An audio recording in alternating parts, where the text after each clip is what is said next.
चलो स्टार्ट करते हैं। ठीक है। हेलो फ्रेंड्स, कैसे हैं आप सब लोग। उम्मीद करता हूँ आप सब लोग अच्छे होंगे और आपकी पढ़ाई भी अच्छी चल रही होगी। जो हम बात कर रहे थे आज, वो बात करेंगे बैंकिंग सिस्टम इन इंडिया के। भारत में बैंकिंग सुविधा मतलब बैंकिंग सिस्टम, जो बैंकिंग व्यवस्था है वो किस प्रकार से कार्य करती है। ठीक है, कौन सा टॉपिक करेंगे? बैंकिंग का।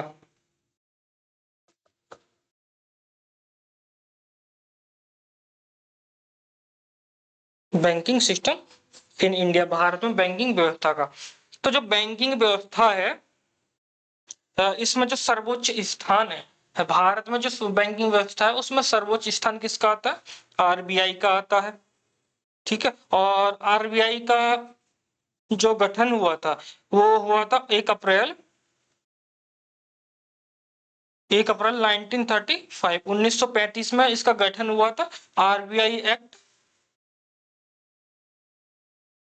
1934 के तहत, मतलब आरबीआई का जो गठन हुआ था वो आरबीआई एक्ट 1934 के तहत 1 अप्रैल 1935 में इसका गठन किया गया था।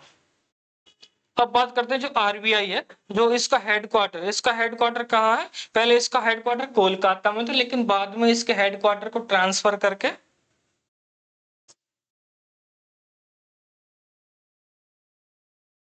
बॉम्बे कर दिया गया। अब बात करते हैं आरबीआई की संरचना के बारे में। तो इसमें एक गवर्नर और एक गवर्नर, उसके साथ 4 डिप्टी गवर्नर भी होते हैं। तो मतलब 5 सदस्य, ये क्या है? ये 5 सदस्यीय एक निकाय है। क्योंकि इसका गठन आरबीआई एक्ट मतलब संसद के द्वारा पारित किए गए एक अधिनियम के तहत की गई थी, तो ये एक स्टेचुरी बॉडी है। ये एक स्टेचुरी बॉडी मतलब वैधानिक निकाय है। मतलब ये संवैधानिक निकाय नहीं है, क्योंकि इसकी जो स्थापना की गई है वो एक कानून के तहत, मतलब एक प्रस्ताव पारित करके की गई थी। इतना आगे समझ में। अब इसके बाद क्या देखते हैं कि 1948 में, 1948 में एक एक्ट आता है, आरबीआई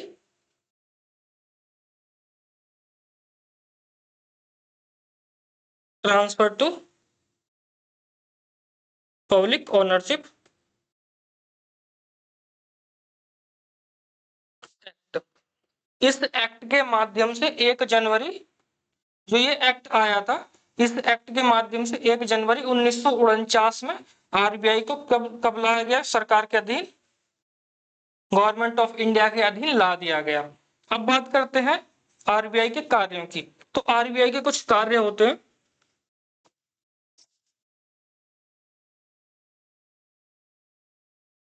जब हम आरबीआई के कार्यों की बात करते हैं तो हम देखते हैं कि आरबीआई किसी भी देश में मतलब उसके केंद्रीय बैंक की, तो हमारे यहाँ केंद्रीय बैंक कौन सी? आरबीआई क्या जारी करती है? करेंसी जारी करती है।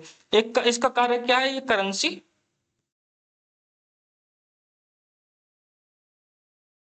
करेंसी जारी करती है। दूसरा क्या है कि आरबीआई गवर्नमेंट के लिए एक बैंक का कार्य करती है।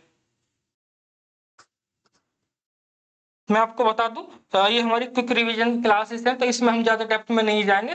जो जो एक इम्पोर्टेंट हो सकते हैं एग्जाम के पॉइंट ऑफ व्यू से, उसी को हम कर लेंगे। जो हमारी स्टैटिक पोर्शन की क्लास रहेंगी वो एक दूसरी रहेंगे। ठीक है। तो ये क्या करते हैं? सरकार के लिए बैंक का कार्य करती है। दूसरा नेक्स्ट क्या करती है? ये बैंक्स के लिए भी,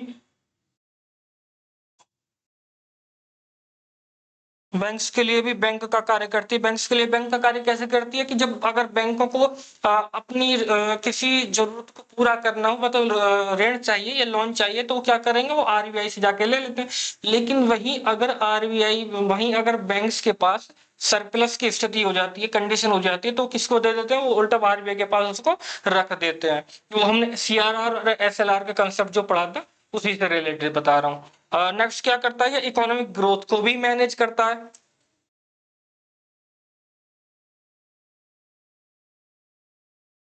इकोनॉमिक ग्रोथ को मैनेज करता है, किसी भी अर्थव्यवस्था में इन्फ्लेशन को कंट्रोल करने की भी ये कोशिश करता है। और जो विदेशी मुद्रा भंडार हो जाए, जो विदेशी मुद्रा भंडार होता है, उसको भी ये कंट्रोल करता है, मतलब उसका संरक्षक रहता है।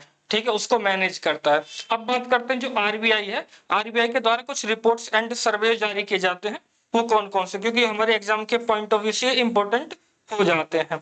ठीक है, तो मैं आपको नाम लिख देता हूँ, लेकिन वो किस कौन उसके कौन कौन से सेक्टर हैं और वो कौन कौन से सेक्टर से रिलेटेड है, और छमाही है, तिमाही है, या ईयरली है, या मतलब 2 साल में जारी किए जाते हैं, वो सब आपको देख लेना है एक बार। तो जो आरबीआई की जो रिपोर्ट है,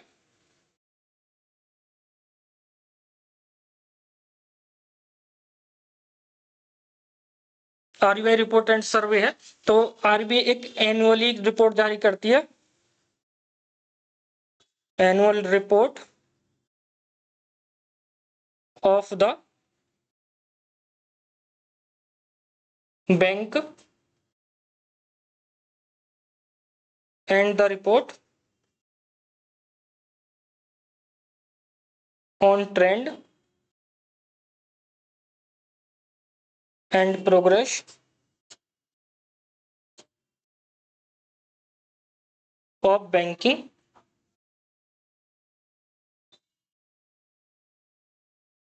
in India.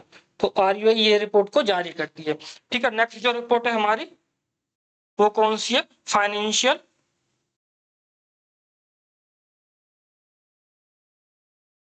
Financial stability report. ये कब की जाती है? छमाही रिपोर्ट है ये। और जो ऊपर वाली रिपोर्ट मैंने बताई थी, ये क्या है? ये वार्षिक रिपोर्ट है, एनुअली रिपोर्ट। ठीक है, नेक्स्ट रिपोर्ट हमारी कौन सी होती है? Monetary policy report.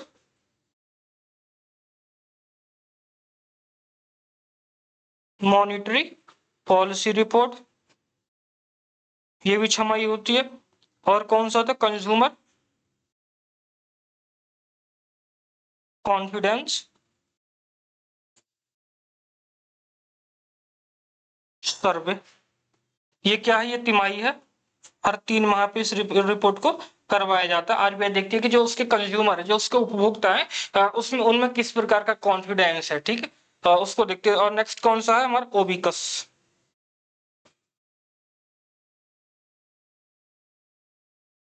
ओबिकस सर्वे क्या होता है? जो इंडस्ट्रीज होती है, उनमें कराया जाता है ओबिकस सर्वे। तो इतना हो गया। अब देखते हैं कि भारत में बैंकों का वर्गीकरण कैसे होता है।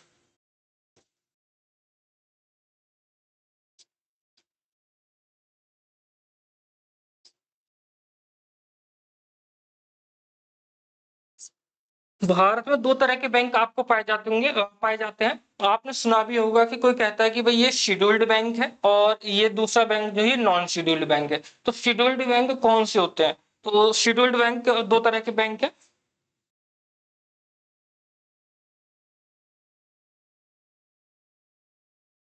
Scheduled bank and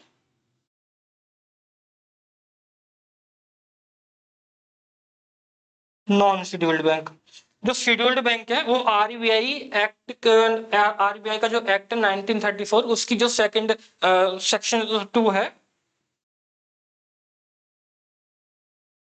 RBI act section 2 में जो सूचीबद्ध है, उनको क्या कहते हैं? उनको शेड्यूल्ड बैंक कहते हैं, अनुसूचित बैंक कहते हैं। और जो इस सूची में नहीं है, उसको क्या बोलते हैं? उसको हम नॉन शेड्यूल्ड बैंक कहते हैं। ये जो सूची है ये परिवर्तनशील है। अगर कोई बैंक नया कारोबार चालू करता है तो इस सूची में इसको ऐड कर देते हैं। वहीं अगर कोई बैंक अपना कारोबार बंद करता है तो इसमें से उसको हटा दिया जाता है। तो ये परिवर्तन होते रहते, चेंजेबल है ये लिस्ट जो है, चेंजेबल है। ठीक है, अब बात करते हैं शेड्यूल्ड बैंक की। शेड्यूल बैंक की बात करते हैं, इस वाले की बात करते हैं जो हमारे लिए इंपॉर्टेंट, शेड्यूल बैंक की बात करते हैं। तो एक मैं फ्लो चार्ट आपको रफली ड्रॉ कर देता हूं, जिसको आप देख लेंगे। इसको देखने से आपको एक आइडिया मिल जाएगा। जैसे कि हमारे यहाँ देखते हैं शेड्यूल बैंक में कमर्शियल बैंक देखने को मिलते हैं।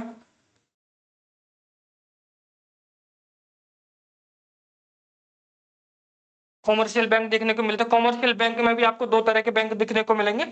दो कौन कौन से? एक तो प्राइवेट, पब्लिक सेक्टर के बैंक,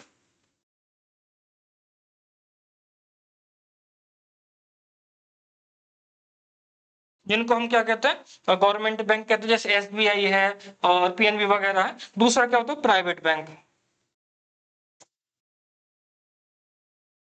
कॉमर्शियल बैंक में पब्लिक सेक्टर के बैंक और प्राइवेट बैंक। प्राइवेट बैंक 2 तरह के हो सकते हैं।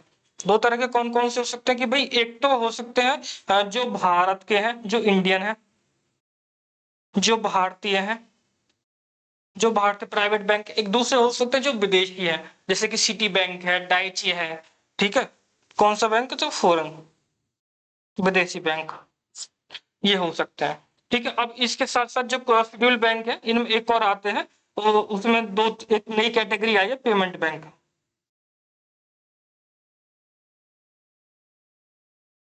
Payment bank and small finance bank, इन दोनों के बारे में हम विस्तार से चर्चा करेंगे। और उसके साथ साथ जो शेड्यूल बैंक है, मैं आगे स्लाइड में इसको बना रहा हूँ, जो शेड्यूल्ड बैंक है उसमें एक और नए तरीके से बैंक आता है, रीजनल रूरल बैंक्स, आरआरबी आती हैं। और उसके बाद कौन से आते हैं, ये आगे चल रहा है ऐसे ही। नेक्स्ट जो है उसमें आता cooperative bank.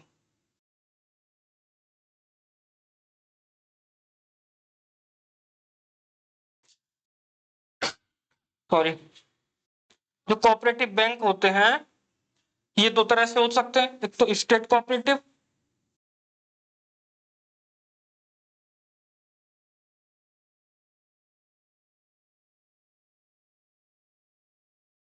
State cooperative bank हो सकते हैं, और दूसरे क्या हो सकते हैं, अर्बन।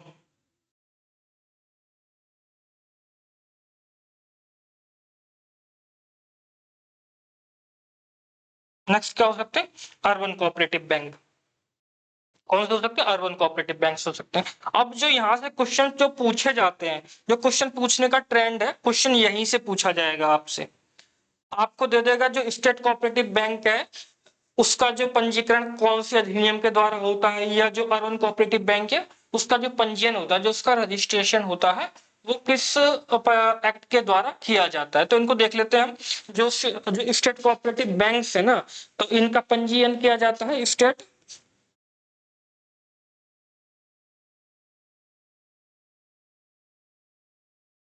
कोऑपरेटिव सोसाइटी एक्ट, इनका रजिस्ट्रेशन इसके अंतर्गत किया जाता है। ठीक है, और जो अर्बन कोऑपरेटिव बैंक है ना, इनका जो रजिस्ट्रेशन किया जाता है वो किया जाता है मल्टी कोऑपरेटिव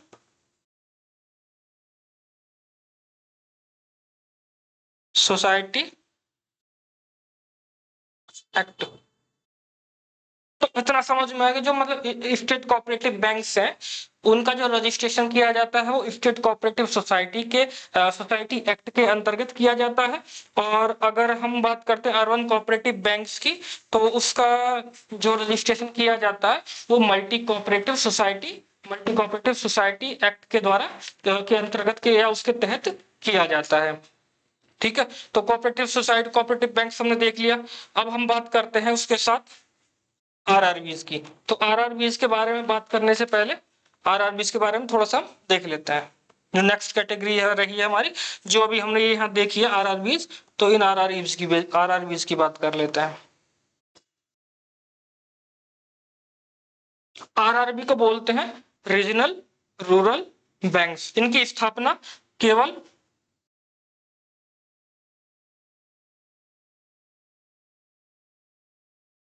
ग्रामीण क्षेत्रों में ही की जा सकती है। और जो इनका योगदान रहता है, मतलब इनका योगदान अलग अलग रहता है। जो केंद्र सरकार होती है,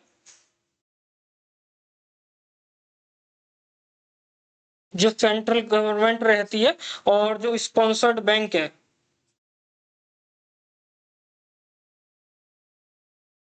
और जो स्टेट जिस स्टेट में उनको खोला जा रहा है, जिन स्टेट में वो कार्यरत रहेंगे, तो जो केंद्र सरकार है वो क्या करेगी, जो खर्चा आएगा उसका 50% वहन करेगी। और जो स्पॉन्सर्ड बैंक होगा वो 35% करेगी। और जिस स्टेट में वो कार्यरत होंगे उसमें क्या काम करेगा, उसमें 15% करेगी। ठीक है, इतना हो गया। तो 2 अक्टूबर 1975 को सर्वप्रथम 4 राज्यों में 5 आरआरबीज की स्थापना की गई थी। उत्तर प्रदेश में 2 आरआरबीज की स्थापना की गई, एक तो मुरादाबाद में और दूसरी की गई थी गोरखपुर में। वहीं वेस्ट बंगाल में जो स्थापना की गई थी वो मालदा में की गई थी, और हरियाणा के भिवानी डिस्ट्रिक्ट में की गई थी। और जो राजस्थान है, राजस्थान के जयपुर डिस्ट्रिक्ट में की गई थी। तो मतलब 4 राज्य में 5 आरआरबी, यूपी में 2। ठीक है, हमारे लिए इंपॉर्टेंट हो जाता है। अब जो वर्तमान में आरआरबीज हैं, वर्तमान में 14 आरआरबीज को गवर्नमेंट चला रही है, और तो इनका विलय कर दिए गए थे, क्योंकि ये क्या है कि घाटे के चलते या भ्रष्टाचार के चलते सक्सेस नहीं हो पा रहे थे, जो कि अभी अधिकतम संख्या है 14 है।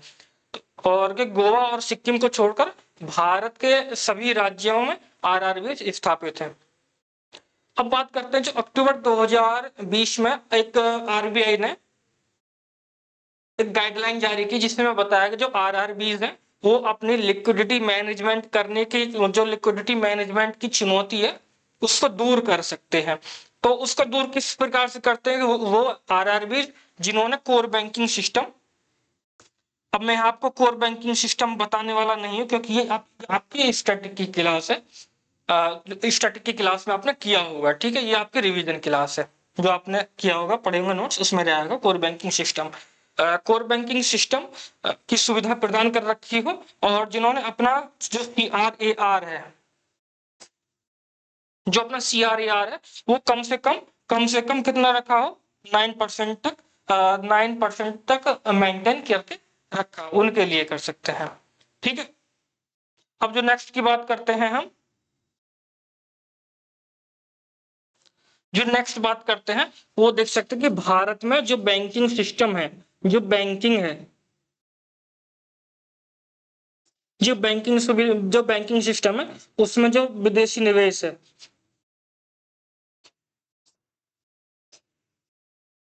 वो कितना कितना है। तो उसको समझने से पहले हमको ये देखना होगा, ये समझना होगा कि हम जो भारत में जो बैंकिंग सेक्टर में कार्यरत बैंक हैं, तो जो कार्यरत बैंक है वो 3 भागों में उनको हम डिवाइड कर सकते हैं। एक तो कौन से, जो पब्लिक सेक्टर के बैंक है,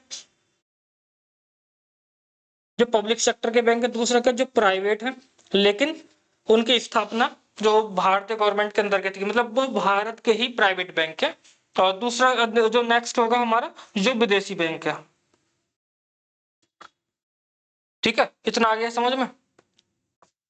अब बात करते हैं जो सार्वजनिक क्षेत्र के भारतीय बैंक में सरकार अपनी हिस्सेदारी 51% से नीचे नहीं ला सकती है। मतलब यह है कि वो 49% क्या कर सकते हैं, हिस्सेदारी बेच सकती है, लेकिन मतलब क्या कर सकते हैं, 49% हिस्सेदारी को वो बेच सकती है, लेकिन इस 49% में से 20% से ज्यादा हिस्सेदारी किसी विदेशी निवेशक को नहीं बेचा जाए। जो इसका 49% है और इसका 20% से ज्यादा किसी भी एक विदेशी निवेशक को नहीं बेचा जा सकता है। ठीक है, और ये भी है कि किसी भी एक निवेशक के पास 10% से हिस्सेदारी, 10% से ज्यादा हिस्सेदारी नहीं होगी। लेकिन जो बीमा कंपनियां हैं, जो इंश्योरेंस कंपनीज हैं, उन वो अपनी हिस्सेदारी कितनी कर सकती है, 15% तक ला सकती है। तो ये तो हो गया पब्लिक सेक्टर के बैंक की बात, जो कि अभी आईडीबीआई को आईडीआई जो आईडीबीआई बैंक था,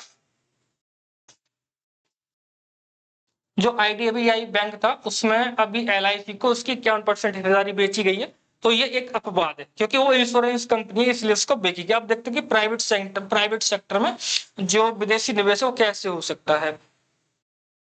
तो जो निजी निवेश, जो निजी क्षेत्र के भारतीय बैंक है, उनमें संस्थापक अपनी हिस्सेदारी 100% रख सकता है जो उनकी स्थापना करे, लेकिन अगले 5 साल में उसे अपनी हिस्सेदारी को घटाकर 40% तक लाना होगा।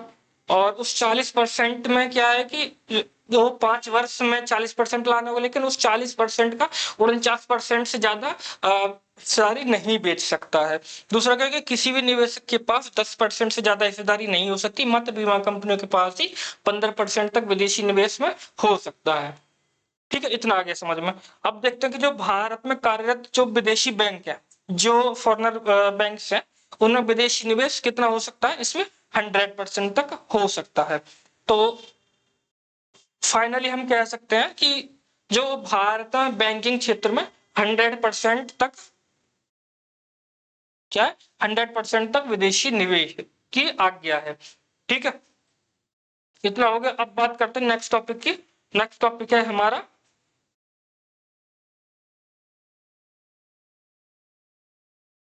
अब जो नेक्स्ट टॉपिक रहेगा हमारा वो रहेगा पेमेंट बैंक का।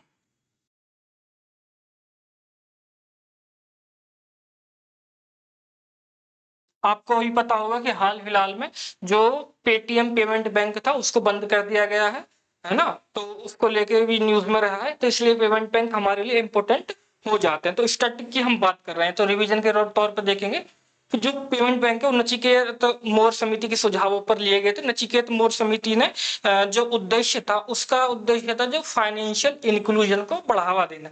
नचिकेत मोर समिति ने कहा कि बैंकिंग सुविधाएं जो 15 मिनट की पैदल दूरी पर जो ग्रामीण क्षेत्र है उनमें उपलब्ध करवाई जाए, कि मतलब एक आदमी लगभग 15 मिनट पैदल चले और तो वहां उसको बैंकिंग सुविधाएं प्रोवाइड हो जाए, मतलब उसको बैंक वहां पे मिल जाए। तो इस स्थिति में जो पेमेंट बैंक है वो बहुत इंपॉर्टेंट हो जाते हैं। अब बात कर ले पेमेंट बैंक की स्थापना के लिए, तो इसकी स्थापना के लिए न्यूनतम 100 करोड़ रुपए, न्यूनतम 100 करोड़ रुपए की पूंजी होनी चाहिए। और जो 5 साल है, जो अगले 5 साल होंगे, जैसे स्थापना आज कर दी जाए तो आज से 5 साल बाद जो संस्थापक रहेगा जिसने उस बैंक की स्थापना की थी वो अपनी हिस्सेदारी को घटाकर 40% तक ला सकता है। और जो 12 वर्ष के अंत तक जो संस्थापक अपनी हिस्सेदारी को घटाकर अनिवार्य रूप से कितनी लाएगा, 26% तक लाएगा। मतलब इस 100 करोड़ में जो जब बन जाएगी, स्थापना हो जाएगी, तो 5 साल बाद क्या करेगा, उसको घटाकर 40% लाएगा। और अगले 12 वर्षों में क्या काम करेगा, उसको घटाकर 26% तक लाएगा। ये इसकी स्थापना की प्रोविजन है। और जो पेमेंट बैंक है वे अपनी शाखाएं मात्र ग्रामीण क्षेत्रों में ही स्थापित कर सकते हैं, लेकिन वह शहरी क्षेत्रों में सेवा केंद्र स्थापित कर सकती है, ब्रांच नहीं बना सकती। जैसे कि आपने देखा होगा आईपीबीबी है, इंडियन पोस्ट पेमेंट बैंक है, वो गांवों में अपनी शाखाएं खोलता है, लेकिन वो कहीं ना कहीं जो शहरों में भी जो भारतीय डाक घर होता है, जो जिसको हम बोलते हैं कि पोस्ट ऑफिस है, तो उस पोस्ट ऑफिस में ये अपनी सुविधाएं प्रदान करता है वहां पे। अब बात करते हैं कि ये जमा राशि प्राप्त कर सकते हैं, और ये एक फाइनेंशियल ईयर में मैक्सिमम 2 लाख तक जमा राशि को अपने यहाँ जमा कर सकते हैं। तो ये जो जमा राशि लेंगे वो मात्र चालू खाते और बचत खाते के रूप में लेंगे। तो ये क्या काम कर सकते हैं, ये डेबिट कार्ड और चेक बुक भी जारी कर सकते हैं, क्योंकि ये चालू खाते के रूप में कर रहे हैं और बचत खाते के रूप में, मतलब सेविंग अकाउंट के रूप में कर रहे हैं और क्रेडिट और करंट अकाउंट के रूप में कर रहे हैं। तो भाई डेबिट कार्ड जारी कर सकते हैं और चेक बुक जारी कर सकते हैं। लेकिन जो पेमेंट बैंक के साथ है कि वो लोगों को लोन प्रदान नहीं कर सकते हैं। तो जब लोगों को लोन प्रदान नहीं कर सकते हैं तो वो क्रेडिट कार्ड जारी नहीं कर सकते, जो आप यूज करते क्रेडिट कार्ड उसको जारी नहीं कर सकते हैं। ठीक है। जो ये पेमेंट बैंक है इनको जो कॉमर्शियल बैंक है उनकी तरह सीआरआर रखना होगा और एसएलआर दोनों रखना होगा। सीएलआर और एसएलआर दोनों रखना होगा। और एसएलआर जो है उनको अपनी जमा राशि का जो उसका एनडीटीएल होगा उसका 75% रखना होगा, 75% रखना होगा। और यह एक फिक्स डिपॉजिट के रूप में रखना होगा, किसी एक अन्य बैंक के पास में क्या कर देंगे, फिक्स डिपॉजिट कर देंगे 75% को लेके। तो ये तो हो जाता है पेमेंट बैंक की बात हो जाती है। अब नेक्स्ट जो बैंक है हमारा वो है स्मॉल फाइनेंशियल बैंक। दोनों में ज्यादा डिफरेंस नहीं है, बस आपको देखना है थोड़ा थोड़ा, क्योंकि क्वेश्चन को फॉर्मेशन ऐसे ही होता है, जहां आपको फंसाने की पूरी कोशिश रहती है। तो यूपीएससी एक भी चांस ऐसा नहीं छोड़ते कि जहां वो स्टेटमेंट ऐसे नहीं रखे, जो ऐसा नहीं बना दे जहां एस्पायरेंट फंसे नहीं। तो आपको भी सजग रहना। अब बात करते हैं नेक्स्ट जो है वो है स्मॉल फाइनेंशियल बैंक।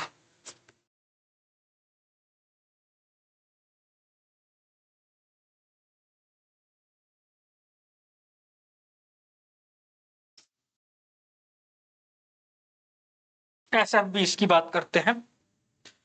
तो इनमें इसके लिए क्या है कि जो न्यूनतम पूंजी है वो 300 करोड़ रुपए की होनी चाहिए स्थापना करते वक्त। पहले इसको क्या थी, 100 करोड़ ही थी, लेकिन बाद में इसको बढ़ा के कितना कर दिया गया, 300 करोड़ कर दिया गया, कि जो स्थापना करेगा वो 300 करोड़ तक इसमें इन्वेस्टमेंट कर सकता है। और वही कि अगले 5 वर्षों में हिस्सेदारी को घटाकर 40% तक लाएगा, और जो अगले 12 वर्ष रहेंगे उसमें घटाकर 26% तक लाएगा। जो पेमेंट बैंक के साथ था कि जो संस्थापक है वो अगले 5 साल में क्या काम करेगा, 40% तक अपनी हिस्सेदारी को कम कर लेगा, और जो अगले 12 वर्ष रहेंगे उसमें अपनी हिस्सेदारी को घटाकर 26% तक लाएगा। जो स्मॉल फाइनेंशियल बैंक है वो शहरी क्षेत्रों में भी और साथ ही साथ ग्रामीण क्षेत्रों में भी शाखाएं स्थापित कर सकते हैं, लेकिन उनकी जो अधिकतम शाखाएं होंगी, जो अधिकतम ब्रांचेस होंगी, वो होंगी ग्रामीण ग्रामीण क्षेत्रों में, क्योंकि स्मॉल फाइनेंशियल बैंक और पेमेंट बैंक का मूल उद्देश्य जो था वो फाइनेंशियल इंक्लूजन था। फाइनेंशियल इंक्लूजन एक इकोनॉमी का वर्ड है जिसका मतलब होता है कि लोगों को जागरूक करना बैंकिंग व्यवस्था के बारे में और उस बैंकिंग व्यवस्था से उनको जोड़ देना। ठीक है, ये क्या कर सकती हैं, ये किसी भी रूप में धनराशि प्राप्त कर सकते हैं। तो ये क्या काम कर सकते हैं, जब धनराशि प्राप्त कर रहे हैं तो उसको निकालने के लिए ये लोगों को डेबिट कार्ड और चेकबुक जारी कर सकते हैं। और ये क्या कर सकते हैं, ये ऋण भी प्रदान कर सकते हैं, इसलिए ये क्रेडिट कार्ड भी जारी कर सकते हैं। लेकिन पेमेंट बैंक क्या कर सकते थे, क्रेडिट कार्ड जारी नहीं कर सकते। तो आपको यही देखना है कि जो पेमेंट बैंक है वो क्रेडिट कार्ड जारी नहीं कर सकते हैं और 2 लाख रुपए तक की जमा राशि ले सकते हैं, ग्रामीण क्षेत्रों में स्थापित किए जा सकते हैं ब्रांच जो बनाएंगे। उसके साथ जो स्मॉल फाइनेंशियल बैंक है उनके लिए पेड अप कैपिटल कितनी है, 300 करोड़, और बाकी सब सेम है। दूसरा क्या है, नेक्स्ट क्या है कि वो चालू खाता बचत खाते के रूप में ले सकते हैं, तो वो डेबिट कार्ड और चेकबुक दोनों जारी कर सकते हैं, ऋण भी प्रदान कर सकते हैं, तो क्रेडिट कार्ड भी जारी कर सकते हैं। और ये वाणिज्य बैंकों की तरह इनको भी सीआरआर और एसएलआर दोनों रखना होगा। ठीक है, सीआर एसएलआर दोनों रखना होगा। तो ये हो जाता है स्मॉल फाइनेंशियल बैंक के लिए जो प्रोविजन है, तो इसलिए ये हमारे लिए इंपोर्टेंट हो जाते हैं। अब बात करते हैं आगे, जो बात करते हैं हम बात करते हैं एनबीएफसी की, नॉन बैंकिंग फाइनेंशियल इंस्टीट्यूशंस। तो बात करते हैं एनबीएफसी की, नॉन बैंकिंग फाइनेंशियल कंपनीज की बात करते हैं। तो इनको हम क्या बोलते हैं, इनको हम शैडो बैंक की भी काम, इसको हम शैडो बैंक की भी शैडो बैंक भी कहते हैं। शैडो बैंक क्यों कहते हैं कि ये लोगों को अच्छे खासे से ऋण प्रदान कराती है। आपको पता होगा कि जहां बैंक ऋण देने में हिचकिचाते हैं वहां एनबीएफसी जो उनके पास संसाधन होते हैं, उन संसाधनों से जो लोग होते हैं, कस्टमर्स होते हैं, उनको ऋण प्रोवाइड करा देते। तो एक ऋण प्रदान कराने में भारतीय अर्थव्यवस्था में एनबीएफसी का एक अच्छा खासा योगदान है, इसको आप नकार नहीं सकते हैं। तो इनको क्या करते हैं, इनको हम शैडो बैंक बोलते हैं और इनको आरबीआई नियंत्रित करती है। जिनको आरबीआई नियंत्रित करती है वो 2 प्रकार की एनबीएफसी होती है। एक तो कौन सी होती है, जो एक नॉन डिपॉजिट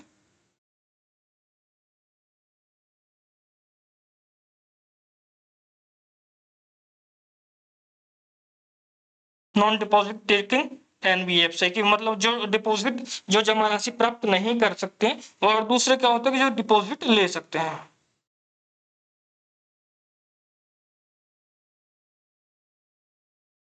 एक एनबीएफसी ऐसी है कि जो डिपॉजिट नहीं ले सकती है, और दूसरी है कि जो डिपॉजिट ले सकती है। तो जो जमा राशि ने प्राप्त करने वाली एनबीएफसी का आरबीआई के साथ रजिस्ट्रेशन तभी हो सकता है जब उसके पास कम से कम 100 करोड़ रुपए की कैपिटल हो। कितनी हो, 100 करोड़ रुपए की हो। और वहीं जो जमा राशि प्राप्त करने वाले हैं उनका पंजीकरण तभी हो सकता है जब उनके पास कितना हो, 200 करोड़ हो। तो इतना समझ में आ गया। जो जमा राशि प्राप्त करने वाले हैं, जो वह केवल चूंकि ऋण प्रदान कर सकते हैं, जो जमा राशि प्राप्त नहीं कर रहे हैं, तो ये क्या काम कर सकते हैं, क्रेडिट कार्ड जारी कर सकते हैं, परंतु डेबिट कार्ड और चेकबुक जारी नहीं कर सकते हैं। ये वाले जो एटीएम बोलते हैं आप, डेबिट कार्ड जारी नहीं कर सकते हैं और चेकबुक भी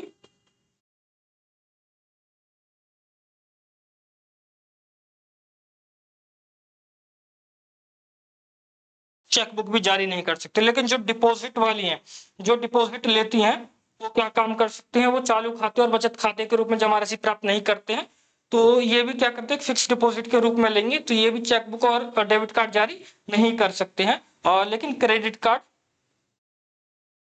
जारी कर सकते हैं, ये भी क्रेडिट कार्ड जारी कर सकते हैं, क्रेडिट कार्ड जारी कर सकते हैं। जो अब एनबीएफसी है, जो डिपॉजिट लेने वाली एनबीएफसी है, जो डिपॉजिट लेने वाली एनबीएफसी है, डिपॉजिट टेकिंग एनबीएफसी है, इनको 2 रूपों में वर्गीकृत किया जाता है। 2 कौन कौन सी है, इसको हम आगे, चलो आगे डिस्कस कर लेते हैं। यहाँ पे जो डिपॉजिट टेकिंग है,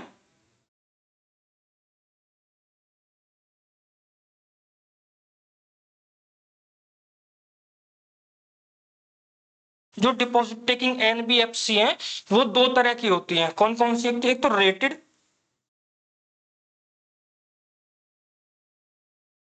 रेटेड एनबीएफसी और सेकंड कौन से थे, नॉन रेटेड।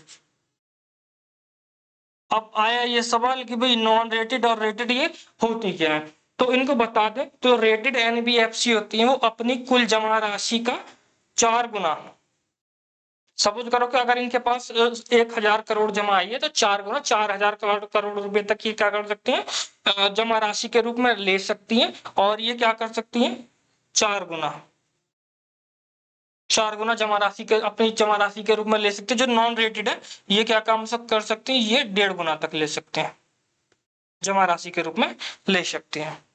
ठीक है। अब जो नेक्स्ट टॉपिक रहेगा हमारा, वो नेक्स्ट टॉपिक है मुद्रा, मुद्रा योजना।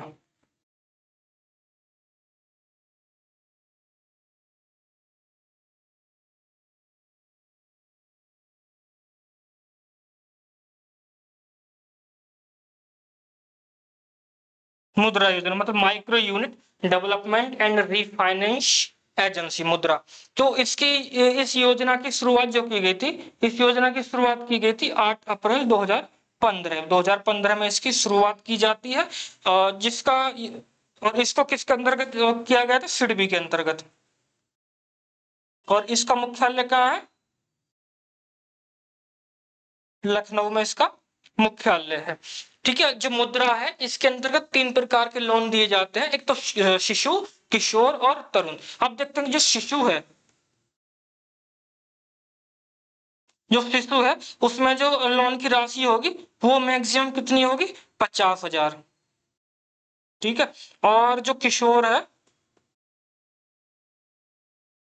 उसमें जो राशि होगी अधिकतम, जो मैक्सिमम राशि होगी उसमें होगी 5 लाख।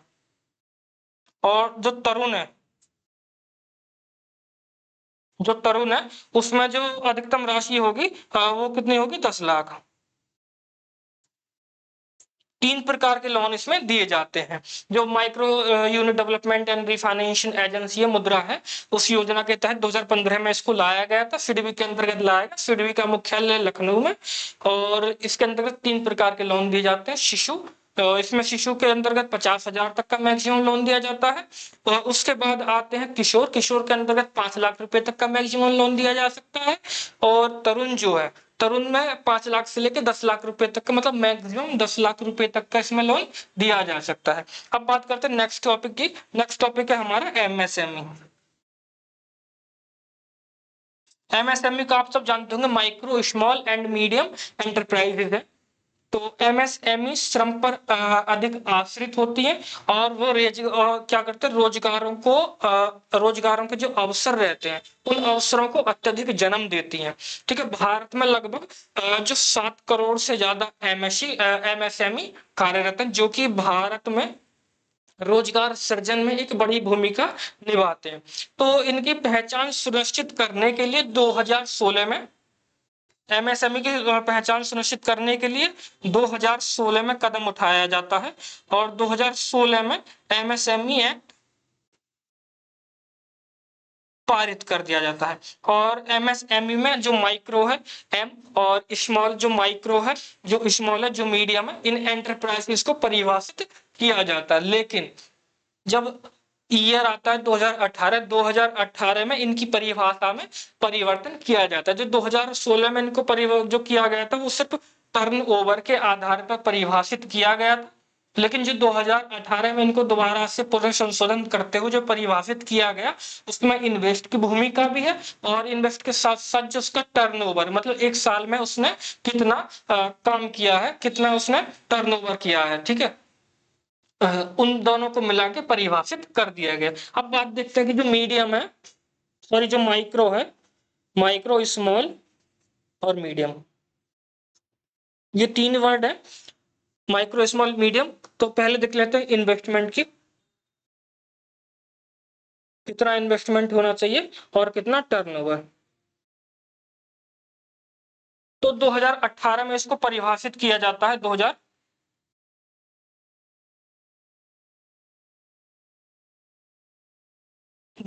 में इसको परिभाषित किया जाता है। तो जो माइक्रो है उसमें बताया कि जो इन्वेस्टमेंट अगर किसी ने 1 करोड़ रुपए तक का किया हुआ है, अगर किसी ने इन्वेस्टमेंट कितना किया है, 1 करोड़ का किया है, और उसका जो वार्षिक टर्नओवर है, जो वार्षिक राजस्व है, वो राजस्व कितना है, 5 करोड़ रुपए का है, 5 करोड़ रुपए तक का है, तो उसको माइक्रो एंटरप्राइजेस में रखा जाएगा।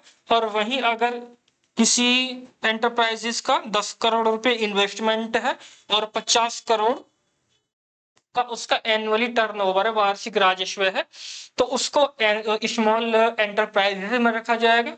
अगर वही इनसे भी ऊपर की बात है, मतलब 50 करोड़ रुपए का था, उस 50 करोड़ रुपए का उसने क्या किया है, निवेश किया है, इन्वेस्टमेंट किया है,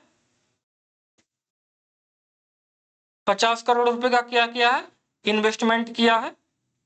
और अगर उसका टर्नओवर कितना है, उसका टर्नओवर 250 करोड़, मतलब 250 करोड़ रुपए का उसका टर्नओवर है, तो उसको रखा जाएगा मीडियम एंटरप्राइजेस में, इस पर रखा जाएगा।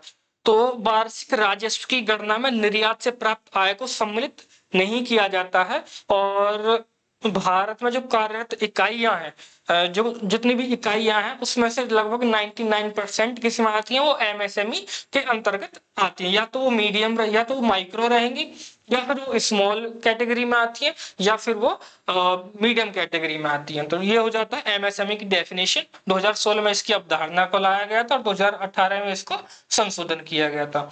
जो नेक्स्ट टॉपिक है हमारा,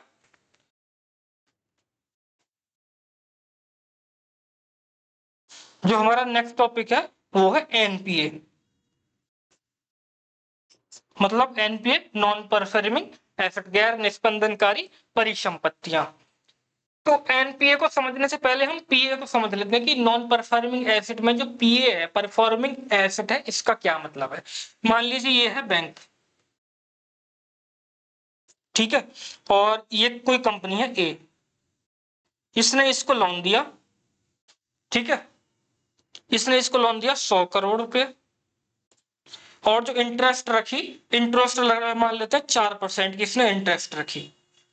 तो इसने, कंपनी ने एक टाइम फिक्स कर दिया कि आपको 2 या 3 साल में इसको दे दिया जाएगा। लेकिन अब कंपनी ने क्या काम किया, कंपनी ने दिखाया कि भाई हमारी कंपनी अच्छी खासे से चल रही है और उसकी जो रणनीति थी वो सही भी थी। तो उसने क्या काम किया, उसने इसको, बैंक को एक टाइम पीरियड के बाद, जो इनमें नेगोशिएशन हुआ था कि इतने दिन के लिए रहेगा, तो उसने क्या काम किया, जो 100 करोड़ रुपए था, और इस पे 4% के ब्याज से इसको वापस कर दिया इसका पैसा। तो बैंक ने कहा कि ये जो हमारा हुआ है, इसको हमने, इसने क्या किया, इसको इसने कहा कि परफॉर्मिंग एसेट है।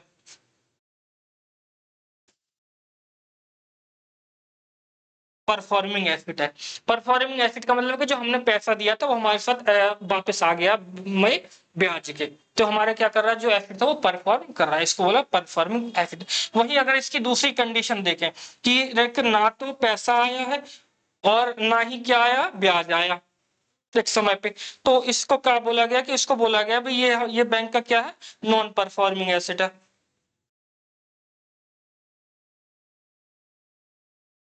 नॉन परफॉर्मिंग एसेट क्यों, क्योंकि इसने क्या किया, इसने अपना परफॉर्म नहीं किया, ठीक है।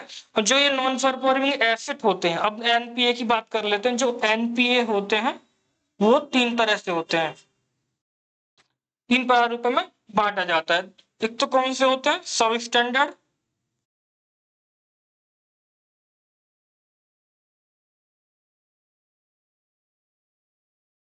सब स्टैंडर्ड एसेट, ठीक है। दूसरे होते हैं डाउटफुल, कि अभी डाउट है हमको, कि देखते हैं कि आएगा वापस या नहीं आएगा, ठीक है। और जो तीसरा होता है लॉस एसेट,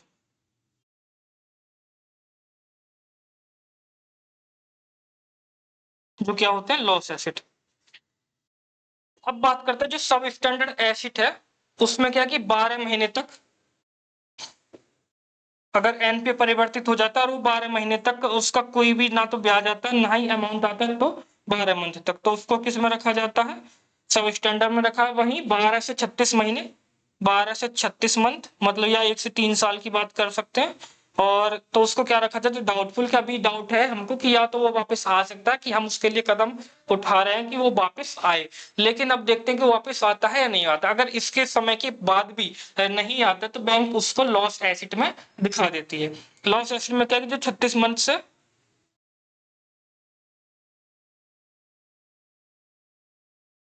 जब 36 मंथ से क्या हो जाए, अधिक का समय बीत जाए, तो उसको बताया जाता है ये।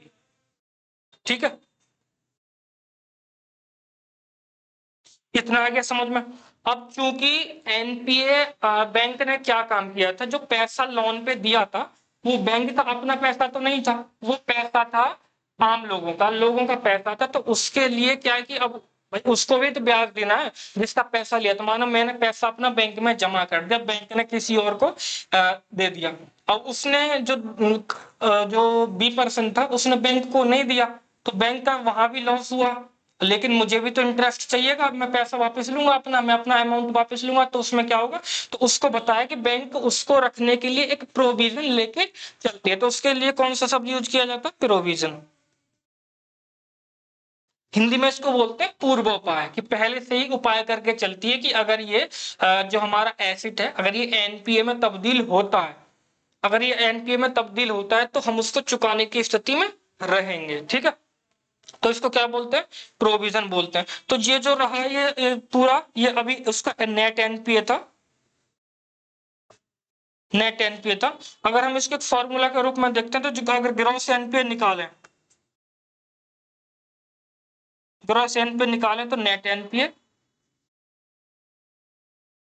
एनपी और जो प्रोविजन के रूप में रखा हुआ था, क्योंकि वो भी तो एक बैंकिंग व्यवस्था से बाहर चला गया था पैसा, क्योंकि वो क्या कर रहा है, बैंकिंग सिस्टम में रन नहीं कर रहा है लेकिन वो पैसा रखा हुआ है, तो उसको भी क्या बोलते हैं, उसको प्रोविजन बोलते हैं।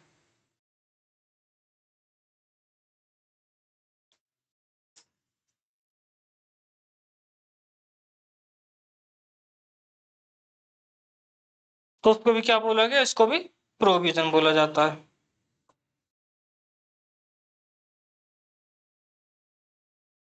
ठीक है, अब बात करते हैं ट्विन बैलेंस शीट डिफिनेशन, मतलब ट्विन बैलेंस शीट प्रॉब्लम की। ट्विन बैलेंस शीट प्रॉब्लम आजकल न्यूज में खूब रहा है। तो ट्विन बैलेंस शीट प्रॉब्लम को क्या कहते हैं और ये कैसे काम करता है उसकी बात कर लेते हैं।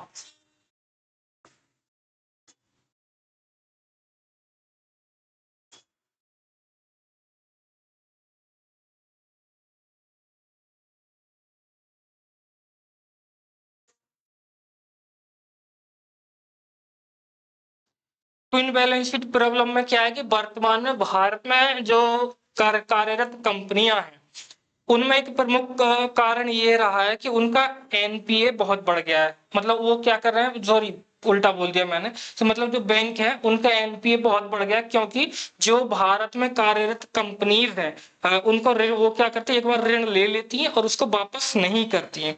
तो इस समस्या को दुलन पत्र की समस्या भी कहा जाता है, क्योंकि जो अगर बैलेंस शीट किसी भी औद्योगिक इकाई या वित्तीय स्वास्थ्य का मूल्यांकन है, तो ये क्या करती है, एक कंपनी की देयता को दर्शाता है।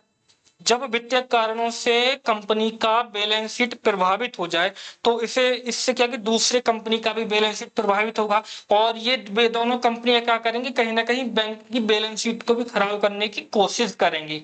सपोज करो कि ये बैंक है, ये एक बैंक है, ये एक कंपनी ए है। ठीक है, इसने इसको पैसा दे रखा है बैंक ने, मान लीजिए 100 करोड़ रुपए दे रखा है। ठीक है, 100 करोड़ रुपए दे रखा है, लेकिन इसका ये कंपनी ऐसी हालत में आ गई कि इसको जो इसका पैसा था, जिसका लोन था, वो चुकाने की स्थिति में नहीं है। तो मतलब हम कह सकते हैं कि इसकी बैलेंस शीट,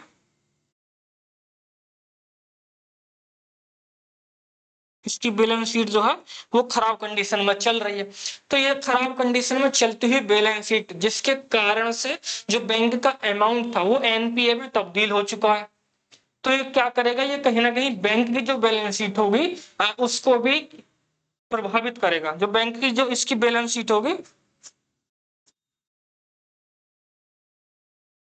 जो इसकी बैलेंस शीट होगी, तो ये उसको भी प्रभावित करेगा। तो एक के कारण दूसरे की जो बैलेंस शीट प्रभावित हुई है। अगर हम इसी को ब्रॉड लेवल पे देखें, बड़े लेवल पे देखें कि मतलब कंपनी ए ने भी ले रखा है पैसा, कंपनी बी ने भी बैंक से पैसा ले रखा है, कंपनी सी ने भी बैंक से पैसा ले रखा है, और ऐसी स्थिति आ गई है कि ना तो कंपनी ए लौटा पा रही है ना कंपनी बी लौटा पा रही है, तो इन सब का जो प्रभाव होगा कहीं ना कहीं बैंक पे भी तो दिखेगा।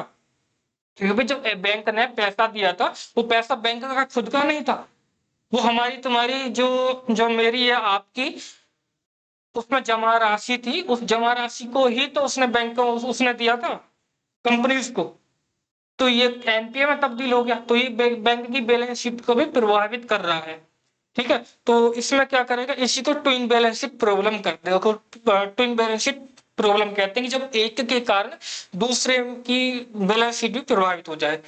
ठीक है, और अच्छे से समझिए कि मानो मैं हूं या आप है, मैंने आपको 100 करोड़ रुपए दे दिए जो कि मेरे पास है नहीं अभी। मैंने आपको 100 करोड़ रुपए दे दिए हैं। अब आप उसको चुकाने, क्योंकि आपकी कंडीशन ऐसी हो गई कि आप उसको चुकाने की स्थिति में ही नहीं है।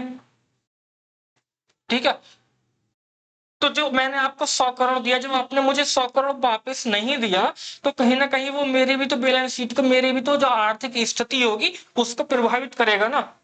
बस इसी को ट्विन बैलेंस शीट प्रॉब्लम कहे हैं। ठीक है, और कोई इसमें रॉकेट साइंस नहीं है, इसी को ट्विन बैलेंस शीट प्रॉब्लम कहते हैं। अब एक और आता है नया टर्म है विलफुल डिफॉल्टर। तो विलफुल डिफॉल्टर की बात करते हैं। अब बात करते हैं विलफुल डिफॉल्टर की।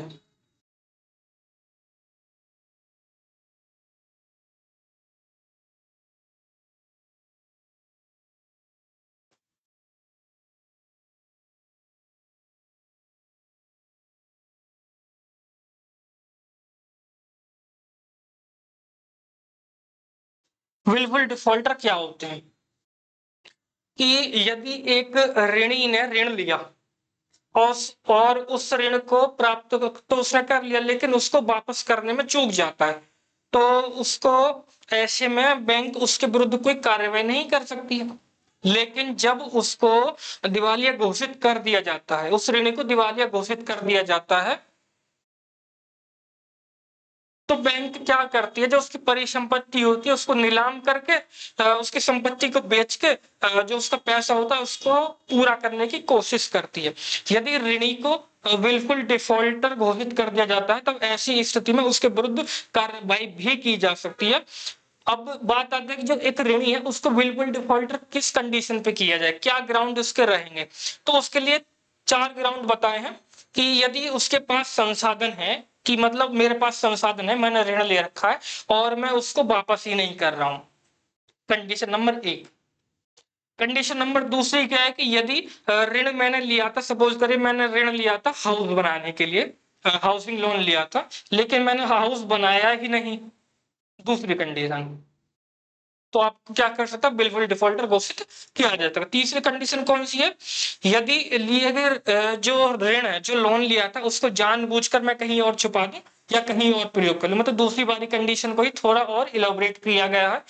ठीक है, और जो चौथी कंडीशन है, यदि एक गिरवी, तीसरी कंडीशन में क्या है कि मान लीजिए मैंने यहाँ लोन लिया, ये बैंक है,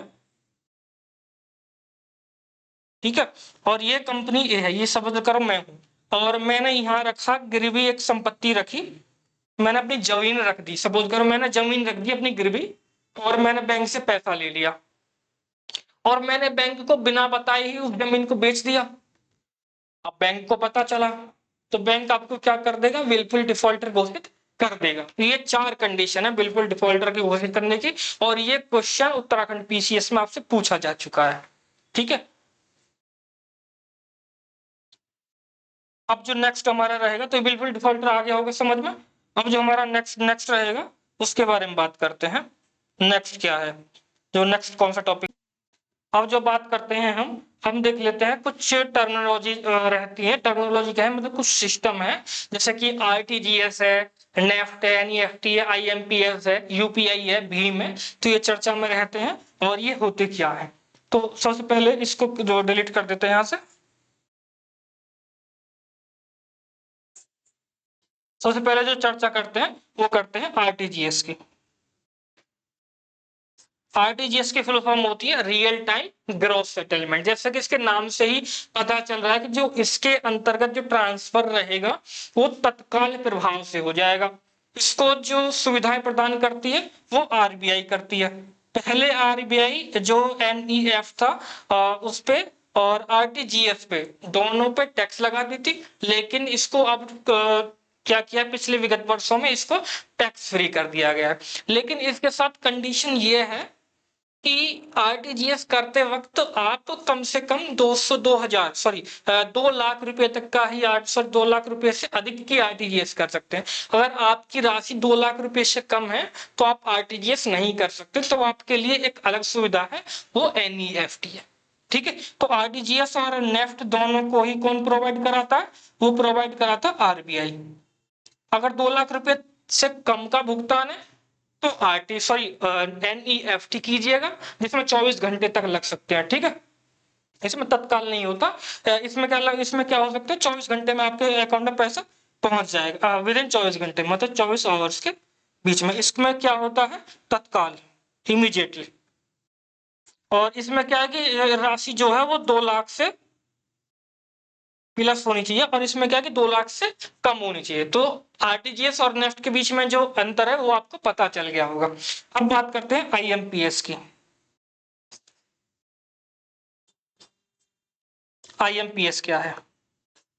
जो आईएमपीएस है उसका अगर हम फुल फॉर्म की बात करते हैं तो उसका फुल फॉर्म है इमीडिएट पेमेंट सर्विस। इसको कौन प्रदान करती है? आप पता होगा, एक कंपनी है NPCI, national payment corporation of India limited. इसको ये जारी करती है। जो हमारे यहाँ जितने भी एटीएम है, जितने भी डेबिट कार्ड क्रेडिट कार्ड हैं, यूपीआई या भीम है, सबको कौन चालू करती है? जो डिजिटल पेमेंट को बढ़ावा देने के लिए एक संस्था है एनपीसीआई। तो एनपीसीआई के बारे में आपको पता होनी चाहिए। जो आईएमपीएस के माध्यम से क्या था, इसमें 24 घंटे उपलब्ध होती है, और इसमें तत्काल प्रभाव से फंड ट्रांसफर होता है। पहले इसके माध्यम से 2 लाख रुपए तक का ही ट्रांसफर किया जा सकता था, लेकिन अभी अक्टूबर 2021 में आरबीआई ने इसमें संशोधन किया, और आरबीआई ने कहा कि अब आप 5 लाख रुपए तक का आईएमपीएस कर सकते हैं। तो ये आईएमपीएस किस मतलब आरटीजीएस से किस प्रारूप में अलग है? क्योंकि भाई उसमें भी 2 लाख से रुपए अधिक कर रहे हैं, और इसमें भी 5 लाख तक की बात करें तो आप आरटीजीएस करा दीजिए। तो क्योंकि आरटीजीएस आरबीआई कराती है, ठीक है, और वो जब उपलब्ध रहती है जब बैंक रहता है, लेकिन आईएमपीएस जो है वो एनपीसीआई प्रोवाइड कराती है, और ये 24/7 चालू रहता है। ठीक है, अब यूपीआई क्या है? यूपीआई सब आप यूज करते हैं। भीम क्या है?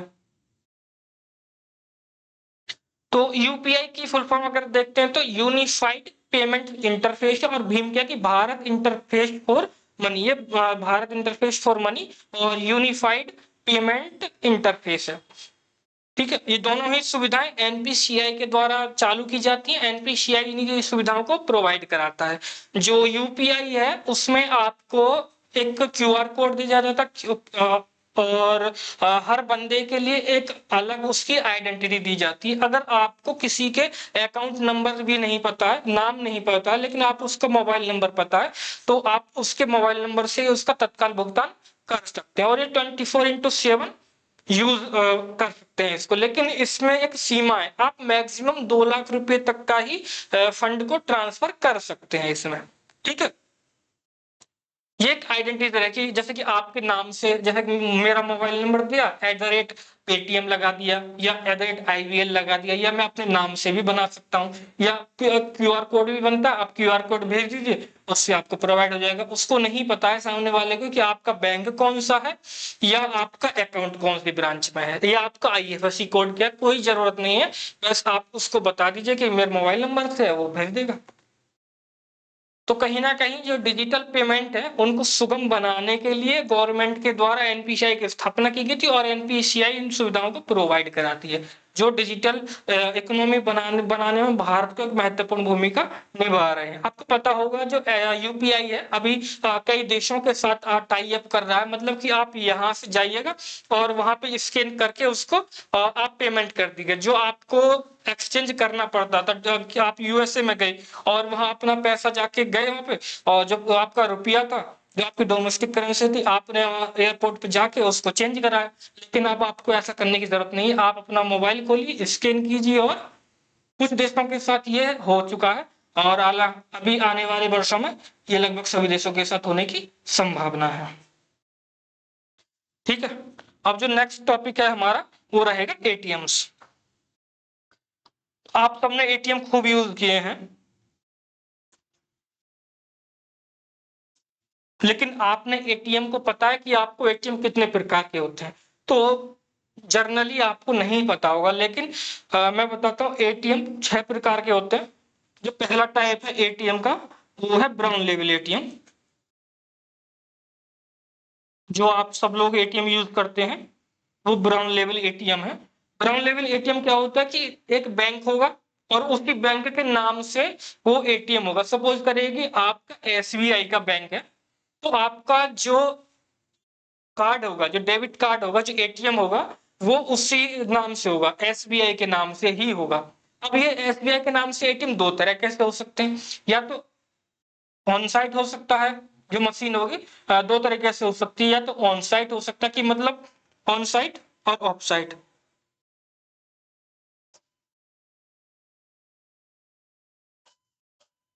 ऑन साइट और ऑफ साइट। ऑन साइट का मतलब है कि यहाँ तो बैंक है और यहीं पे एटीएम है, मतलब ब्रांच के साथ लगे हुए जो एटीएम्स रहते हैं उनको हम बोलते हैं ऑन साइट एटीएम। लेकिन ऑफ साइट एटीएम का मतलब क्या है कि आपकी ब्रांच यहाँ है और एटीएम कहीं दूर जाके है। जैसे कि आपने देखा होगा कि रेलवे प्लेटफॉर्म वगैरह, रेलवे स्टेशन वगैरह पे रहते हैं एटीएम, तो वो कौन सी एटीएम रहती है? Of side. क्योंकि आपने देखा होगा कि जनरली रेलवे स्टेशन पे बैंक की ब्रांच नहीं होती है, ठीक है, तो उनको कौन सा एटीएम बोलेंगे? उनको ऑफ साइड एटीएम बोलेंगे। अब बात करते हैं नेक्स्ट प्रकार के एटीएम की। दूसरा जो एटीएम होता है वो व्हाइट लेवल एटीएम होता है।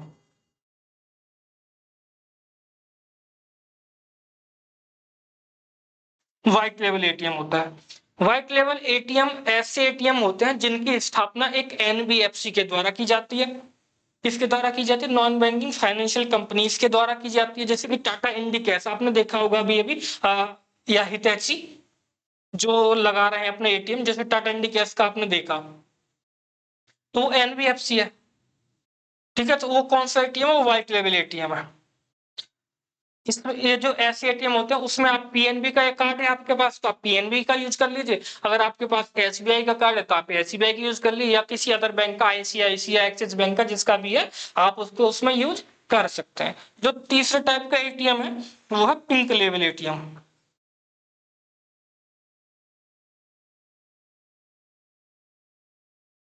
अब पिंक लेवल एटीएम को मैं बता दूं, पिंक कलर किसको पसंद होता है? जनरली महिलाओं को ऐसा माना जाता है, लेकिन ऐसा सच भी नहीं है। तो जो पिंक लेवल एटीएम है वो एक ऐसे एटीएम होते हैं जिनकी स्थापना मात्र महिलाओं के उपयोग के लिए की जाती है, कि आप वहां पर सिर्फ कौन यूज कर सकता है उनको? उनको जो वुमेन्स होंगी वही यूज कर सकती हैं। ठीक है, और जो नेक्स्ट टाइप के एटीएम है वो है green level ATM.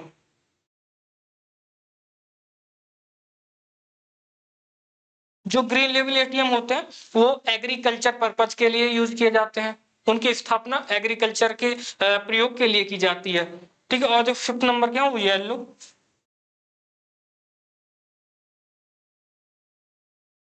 Yellow level ATM जो है वो कॉमर्शियल पर्पज के लिए यूज किए जाते हैं। जो ई कॉमर्स होती है वो अपनी ऑनलाइन खरीद बिक्री के लिए यूज करते हैं। जैसे कि अमेजन है, तो अमेजन क्या करेगी? अपना एक एटीएम यूज कर देगी, तो आप वहां जाइएगा, ऑनलाइन उससे खरीद बिक्री कर सकते हैं। दूसरा आप जो नेक्स्ट प्रकार है, जो सिक्स एंड लास्ट है, यह ऑरेंज।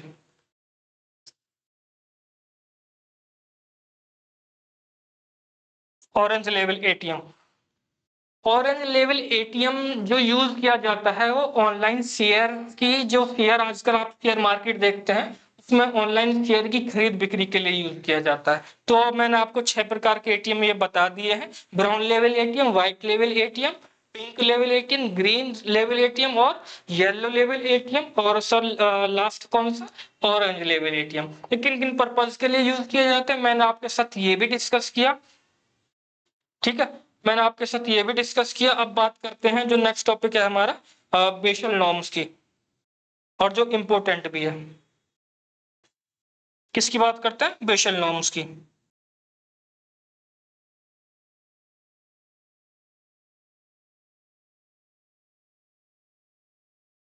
बेसल नॉर्म्स की हम बात करते हैं कि बेसल क्या है।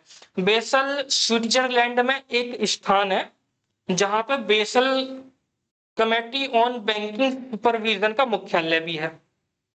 ठीक है।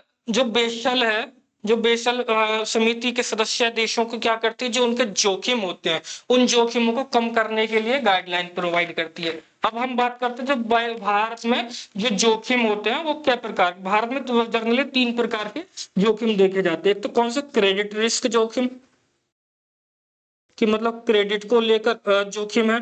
दूसरा क्या है, मार्केट का रिस्क है, मार्केट में अपना एक अलग प्रकार का रिस्क होता है। और तीसरा जो है जो ऑपरेशनल रिस्क है,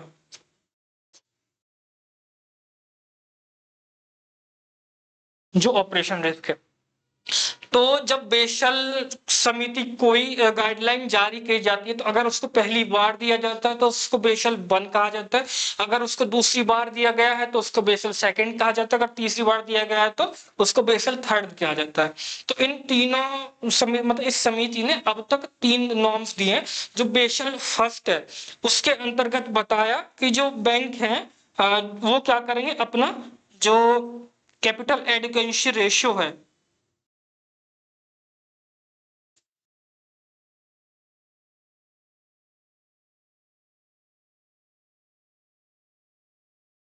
ये कस में बताया, ये बेसल नॉन फर्स्ट में बताया कि बैंक अपना कैपिटल एडिक्वेंसी रेशियो जो है उसको बनाए रखेंगे।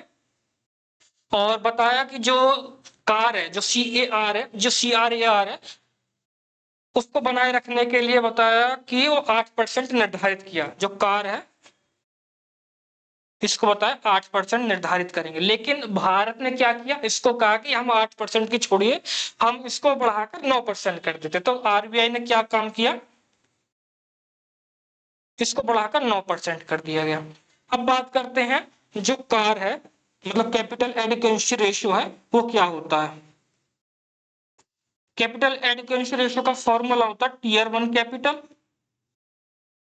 प्लस के Tier 2 कैपिटल बटे रिस्क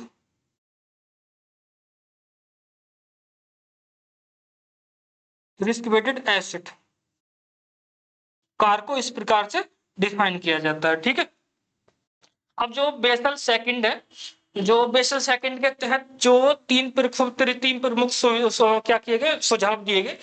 बेसल समिति ने सुझाव दिया कि जो ऋण से संबंधित जोखिमों के साथ साथ जो परिचालन है उससे संबंधित जोखिमों को भी ध्यान में रखना चाहिए। और बैंकों का नियंत्रण में केंद्रीय बैंक की भूमिका ज्यादा से ज्यादा होनी चाहिए, मतलब RBI बीच बीच में हस्तक्षेप करती रहनी चाहिए। और नेक्स्ट जो बताया कि बैंकों को अपनी एसेट और ज्यादा पारदर्शिता तरीका से उजागर करना चाहिए कि उसके पास कितनी एसेट है और उस एसेट में से कितनी एसेट ऐसी है जो NPA में तब्दील हो चुकी है। ठीक है। और उसने NPA से निपटने के लिए आपने कितना प्रोविजन रखा है और उसके लिए कौन कौन से आपने उपाय किए हैं, इन सबको पारदर्शी तरीका से उजागर करने के लिए बेसल सेकंड में बताया गया। ठीक है। बेसल थर्ड में बताया कि जो कार है उसको 2.5% तक और एक्स्ट्रा रखो। 2 पॉइंट मतलब 8% आप रख रहे थे, उस पर 2.5% और एक्स्ट्रा रखिएगा। उसको बताया जो काउंटर साइकिल बफर बताया, क्योंकि जो कोविड के कारण उसको आगे बढ़ाया गया है। ठीक है। तो ये हो जाता है हमारा यहाँ पे समाप्त। और एक छोटा सा पॉइंट और है इसमें, बैंकिंग में KCC ये सब आप यूज करते होंगे। अगर आप ग्रामीण परिवेश से हैं तो आपने इसको खूब यूज किया होगा। KCC का मतलब है किसान क्रेडिट कार्ड। तो इसको जो लागू किया गया था वो किया गया था RB गुप्ता,